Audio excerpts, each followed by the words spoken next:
कथा पर थोड़ा सा, एकांतेश्वर महादेव की इस कथा पर जितने लोग आस्था चैनल पर सुन रहे हैं और जितने लोग फेसबुक यूट्यूब पर सुन रहे हैं और जितने लोग इस पंडाल में सुन रहे हैं और इस पंडाल के बाहर 7 स्थान शिवलिंग के बताए हैं जहां पर भूल से भी अगर कोई चंदन की उंगलियां लगा देता है, 7 स्थान ऐसे हैं जहां चंदन की मात्र उंगलियां लगा देने से ही शिव पितृलोक के पितरों को मुक्ति प्रदान करके वैकुंठ लोक का निवास दे देते हैं। 7 स्थान, और वो 7 स्थान जो चंदन के बताए गए, पहला भगवान देवाधिदेव महादेव के शिवलिंग पर चंदन का लेपन। समझ लेना जरा बहुत अच्छे से। आपको लगता है स्वप्न में कोई मुर्दे दिख रहे हैं या कोई जल रहा है या कोई मर रहा है या कोई चला गया है, ऐसा भय लगता है।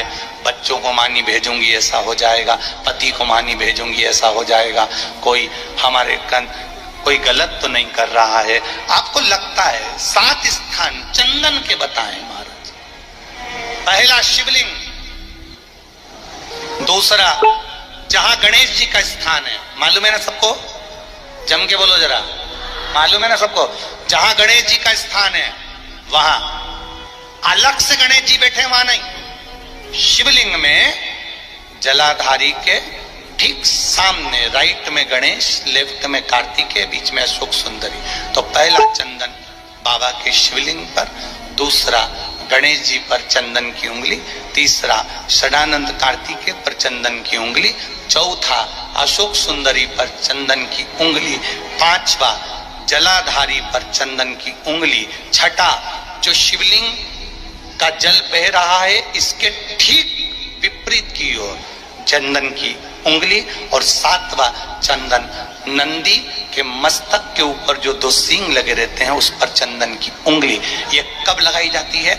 या तो अमावस्या के दिन। आपको लगता है कि हमारे पूर्वजों का उद्धार नहीं हुआ, हमारे पूर्वजों का कल्याण नहीं हुआ, कहीं अधोगति में कोई चला गया है, उसका बस एक बार, रोज नहीं जरूरत है, प्रतिदिन जरूरत ही नहीं,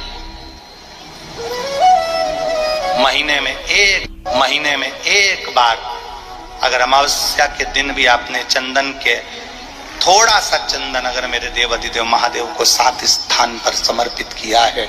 अशोक यहाँ पर वर्णन कर रही है, मैना, धन्य और कला की कथा कह रही है। तीनों ने सनकादि ऋषियों से मांगा। चंदन भगवान को अति प्रिय होता है और चंदन ही एक ऐसा होता है जो पितरों को भी प्रिय होता है, जिसका स्पर्श मात्र लगने से पूर्वजों का कल्याण हो जाता है। वो चंदन